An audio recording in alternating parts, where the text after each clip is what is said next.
te rindo mi ser. Con tu amor atráeme, Señor, vengo a tus pies,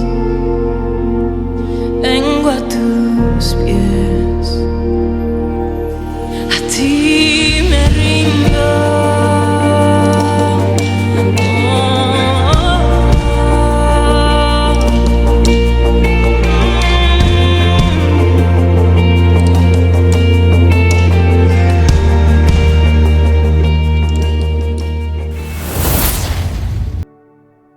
Dentro del escenario de la vida, entramos en una aventura donde el Creador nos puso en la tierra y nos dio facultades y capacidades para que lo desarrollemos para el bien de otros.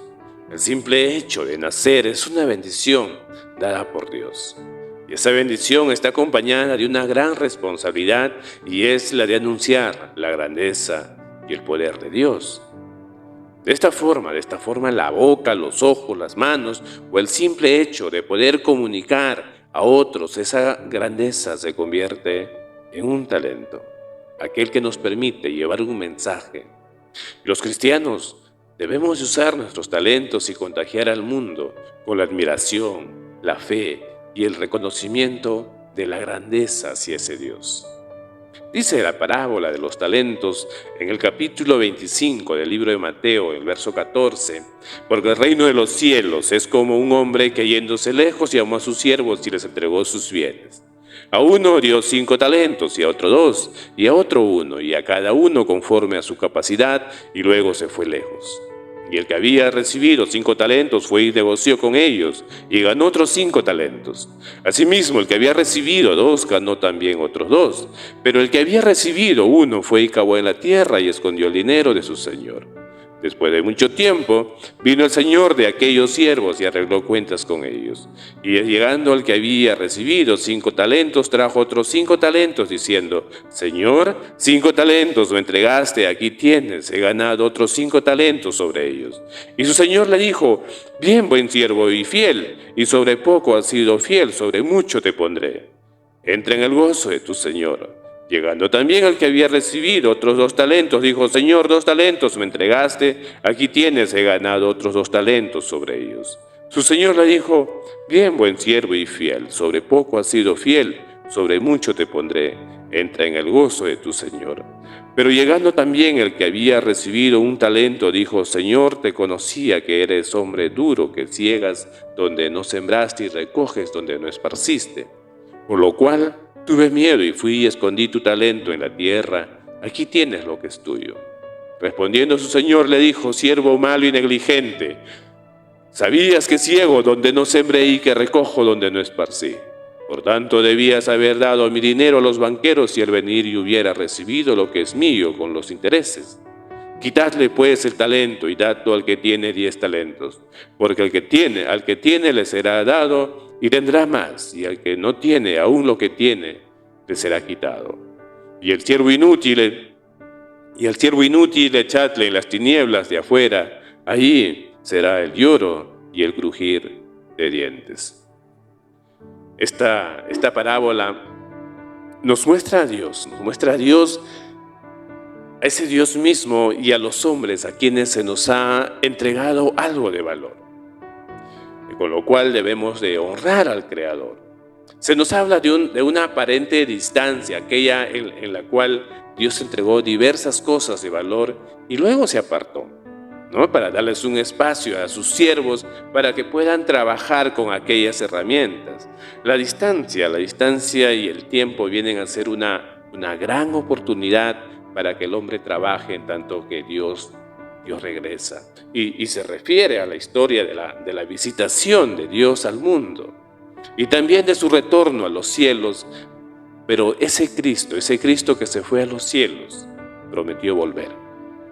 Dice el libro de los Hechos en el capítulo 1, en el verso 9, dice: Y habiendo dicho estas cosas, viéndolo ellos, fue alzado y le recibió una nube que le ocultó de sus ojos.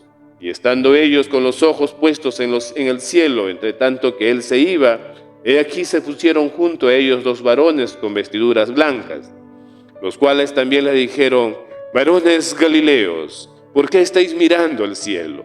Este mismo Jesús que ha sido tomado de vosotros al cielo, así vendrá como lo habéis visto ir al cielo. El Cristo que vino y caminó por Judea haciendo milagros, y que los romanos, a sugerencia de los judíos, crucificaron en una cruz. En esa cruz de madera, 72 horas más tarde, tuvo lugar la resurrección.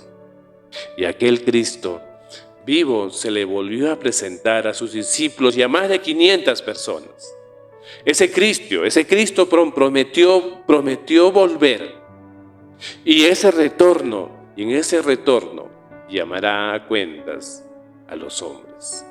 Como dice el verso 14, ¿no? Como dice el verso 19, y dice: después de mucho tiempo vino el Señor de aquellos siervos y arregló cuentas con ellos.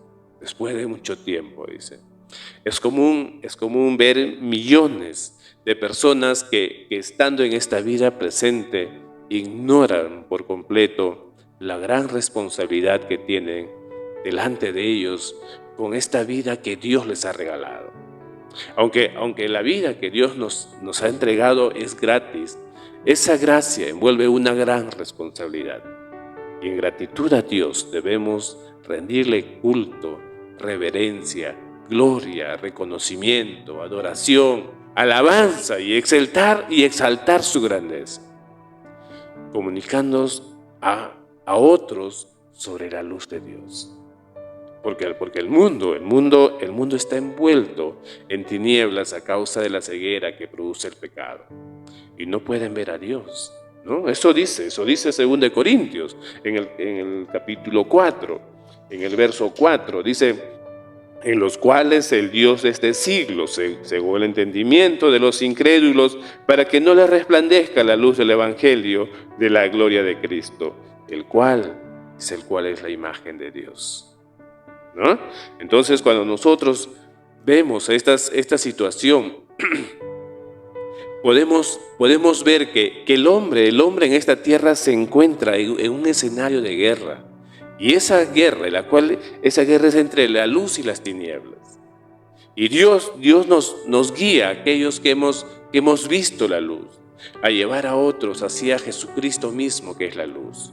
Eso dice en el capítulo 8 del libro de Juan. Dice: otra vez Jesús mismo les habló y diciendo: yo soy la luz del mundo. Yo soy la luz del mundo, y el que me sigue no andará en tinieblas, sino que tendrá la luz de la vida. Queridos amigos, hermanos, Dios nos ha dado ojos para ver, oídos para oír, manos para palpar, olfatos para disfrutar de la creación, boca para gustar de las cosas, ¿no? De todas esas cosas creadas, y espera que nosotros, que todos esos sentidos puedan ser usados para su gloria. Tenemos que reconocer que todo lo que tenemos se lo debemos a Dios. Cuando no éramos nada, Dios pensó en nosotros y nos permitió la dicha de vivir. De la misma forma, cuando el hombre cayó en pecado, fue Dios quien tomó la iniciativa para hacernos volver a nuestro hogar. Y para esto, Él se reveló en la historia de la humanidad. Dios escogió un pueblo llamado Israel para, por medio de ellos, traer un linaje sagrado por el cual vendría el Salvador del mundo. Por medio de la historia de una nación, Dios nos mostró el camino de la fe. Estableció caudillos, profetas, reyes, sacerdotes, apóstoles y toda clase de ministerios que tenían y tienen un fin: mostrar el camino de la salvación a los hombres por medio de Cristo. La encarnación de Cristo y su posterior sacrificio y resurrección tuvo un propósito: lavar a un pueblo, hacerlos santos por medio de la fe de un Cordero perfecto. De esa forma, cuando un hombre cree y recibe de forma sincera a Jesucristo el Salvador, sucede un milagro.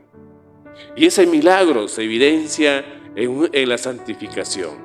La santificación es separar al hombre para Dios, es decir, apartarlo de todo aquello que lo contamina o que Dios ha identificado en su palabra y voluntad como dañino para el hombre.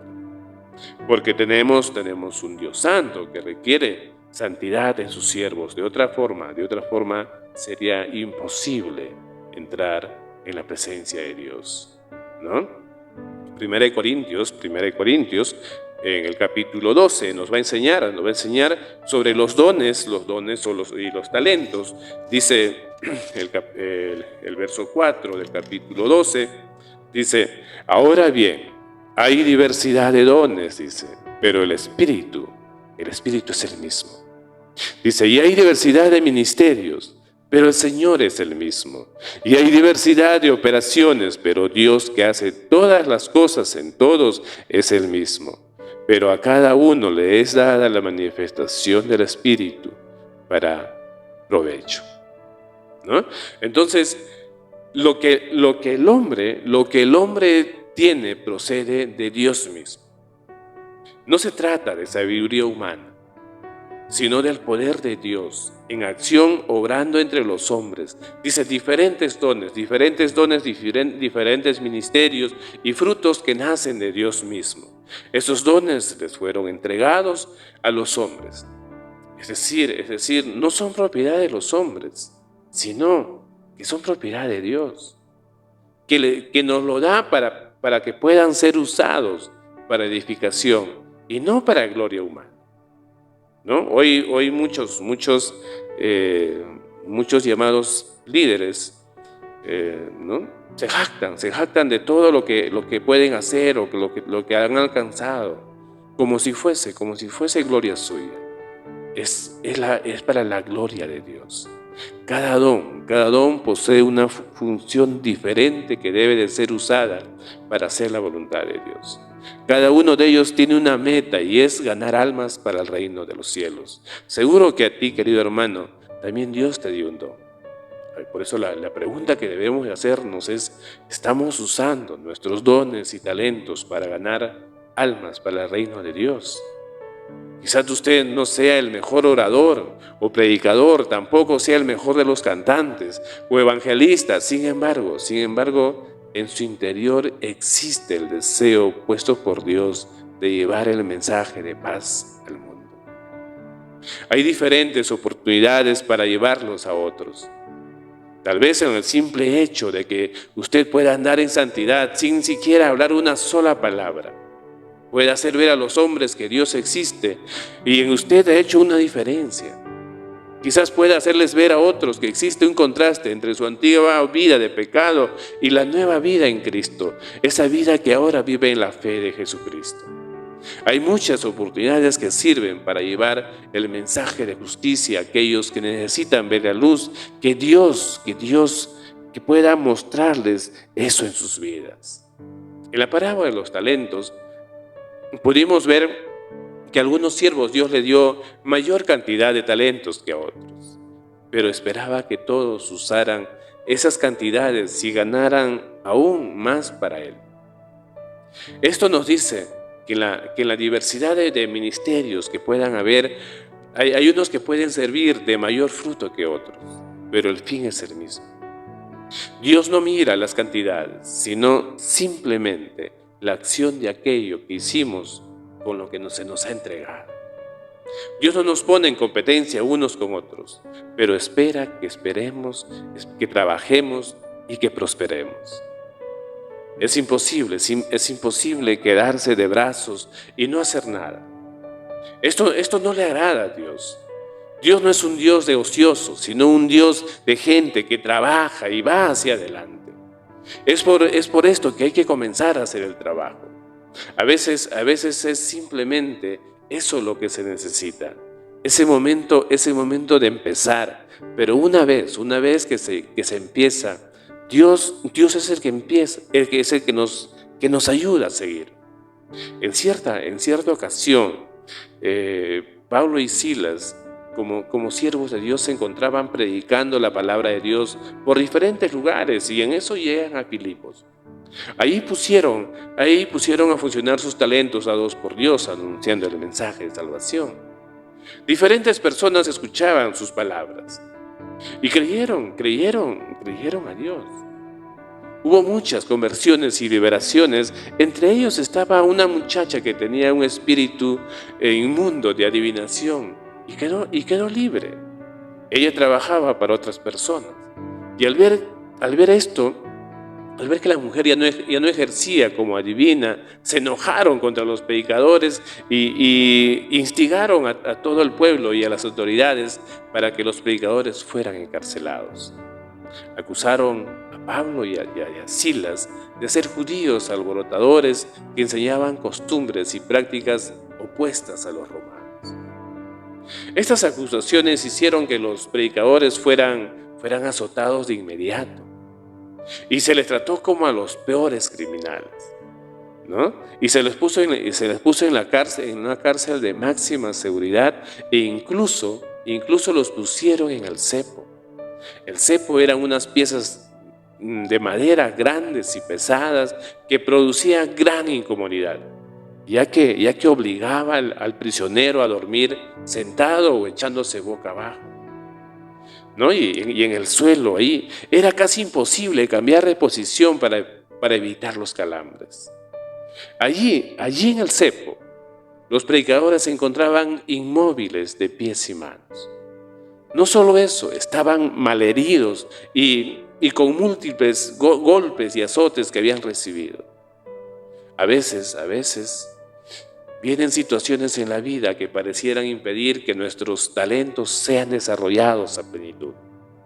Seguro que pasa, seguro que sí.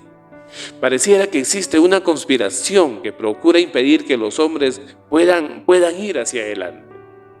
Semejante a Pablo y a Silas cuando fueron encarcelados. A veces encontramos gente en nuestro camino cuya intención es ser de impedimento. Nada les parece bien, pero la historia no terminó aquí. El ministerio, los talentos de los predicadores no culminó en el cepo. Allí en el cepo, con sus talentos, con sus manos y pies inmóviles, todavía les quedaba algo.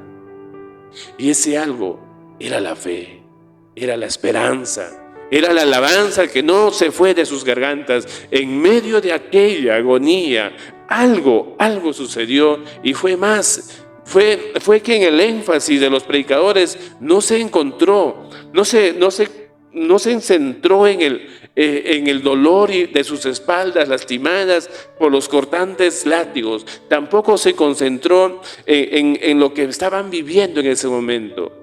Tampoco llenaron sus bocas de quejas y lamentos por el sufrimiento de la incomodidad del cepo.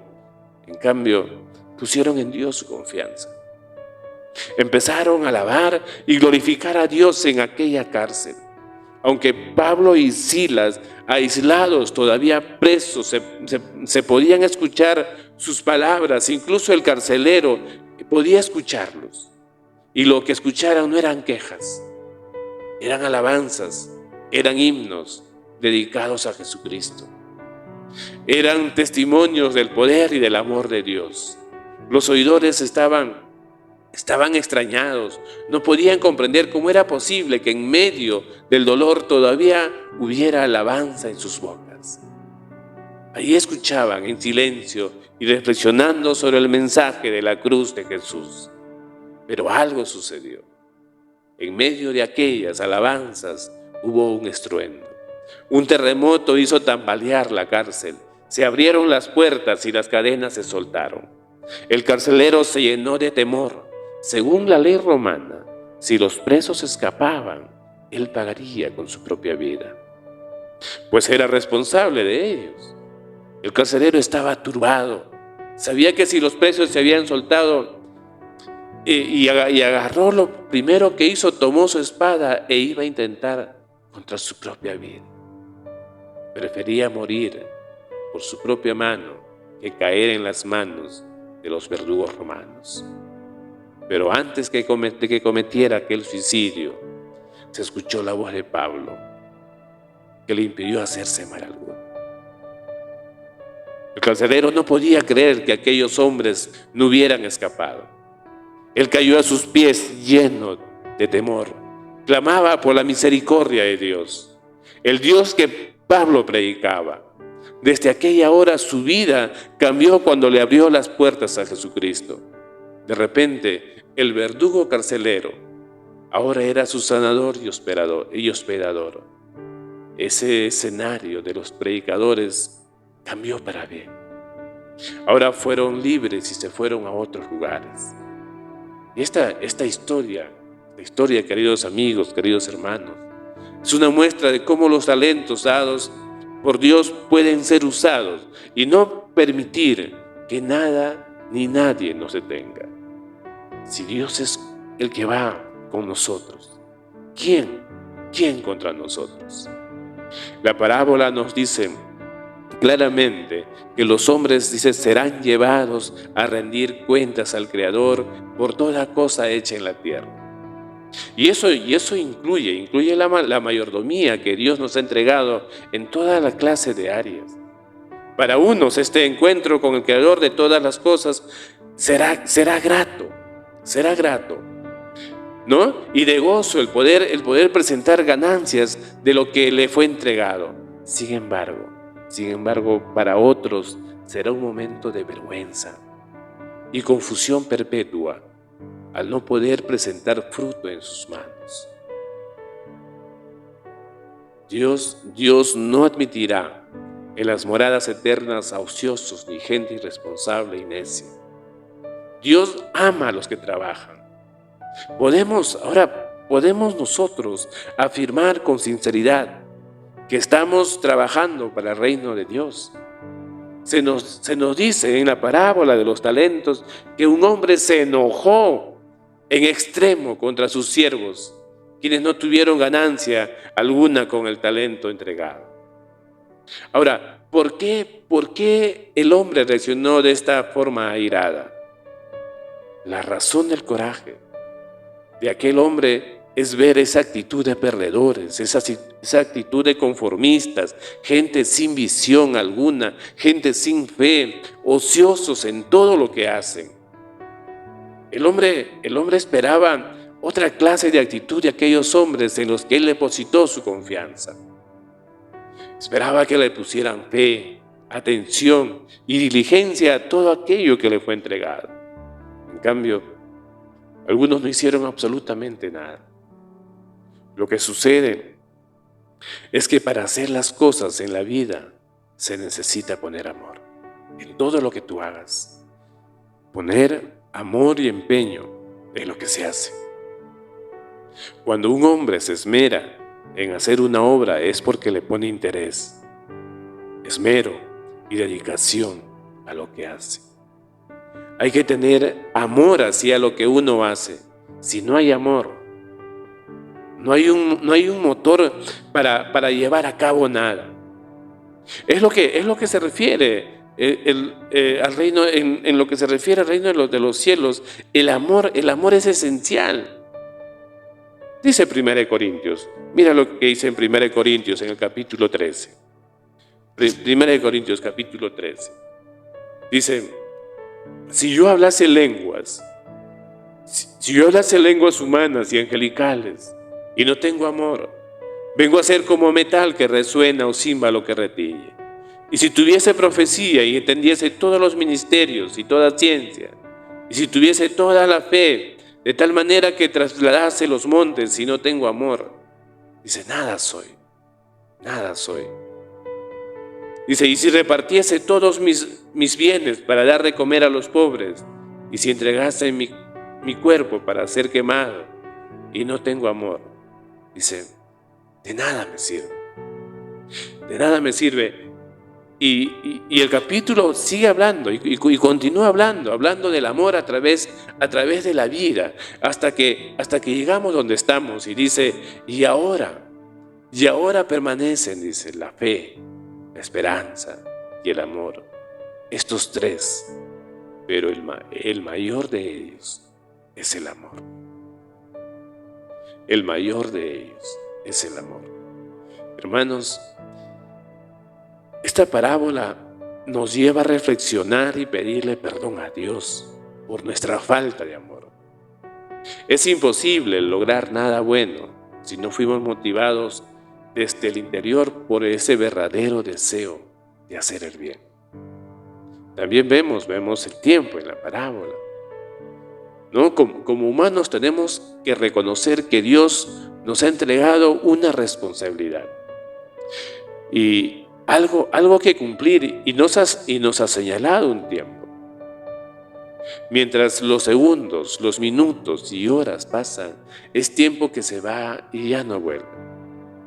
Todo hombre debe de reflexionar sobre su vida y sobre las decisiones trascendentales que vamos a tomar en ella, para que no nos sorprenda la muerte sin que hayamos arreglado nuestras cuentas con el Creador. Dice 2 Corintios en el capítulo 5. Mira, 2 Corintios en el capítulo 5, en el verso 10 dice: porque es necesario que todos nosotros comparezcamos ante el tribunal de Cristo para que cada uno reciba según lo que haya hecho mientras estaba en el cuerpo, sea bueno o sea malo. La gente de hoy vive como si esa parte espiritual nunca fuera llamada a cuentas. La gente en el mundo vive envueltos en toda clase de vanidades y maldades. Sin embargo, lo que realmente importa no lo cultivan. Sobre todas estas cosas, Dios nos llevará a cuentas y nos otorgará lo que nos ganamos, sea para vida eterna o para perdición perpetua. Ahora, ¿hacia qué dirección queremos ir? ¿Sembramos para lo espiritual o iremos tras vanidades? Escojamos ir en pos de esas cosas que son eternas. Solo de esa forma encontraremos paz al final del camino y no confusión eterna. El Señor Jesús dijo: venid en pos de mí y yo haré pescadores de hombres. Dios nos bendiga.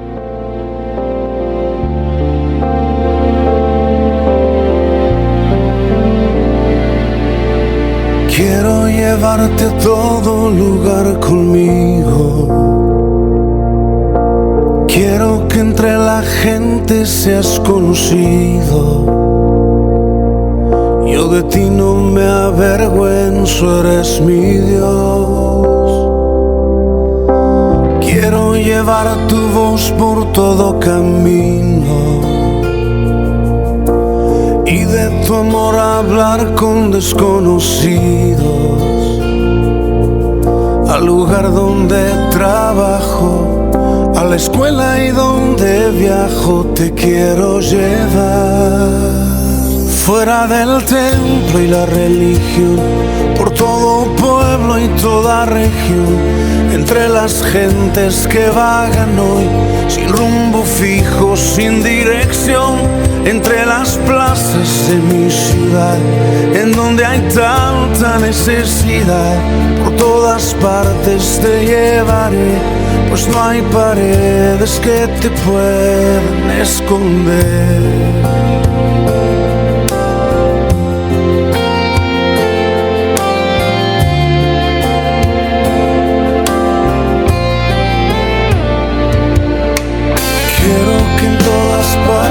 Estés conmigo